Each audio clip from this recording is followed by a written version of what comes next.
La gestione sostenibile dei rifiuti ha dato impulso a importanti innovazioni nel settore ambientale, tra le quali il registro elettronico per la tracciabilità dei rifiuti, noto come Rentry. Questo strumento digitale permette di seguire e documentare ogni fase del ciclo di vita dei rifiuti, dalla loro produzione al loro smaltimento.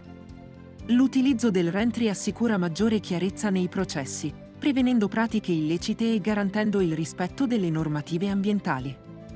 Inoltre, il sistema rende più efficiente la gestione amministrativa, ottimizzando tempi e risorse aziendali. Per approfondire il funzionamento del registro, Vega Formazione organizza il corso Rentry, funzionamento e aspetti operativi pratici, della durata di 4 ore. Il programma include temi quali gli obblighi di legge, le procedure di iscrizione, la compilazione dei formulari e dei registri digitali, oltre alle sanzioni previste.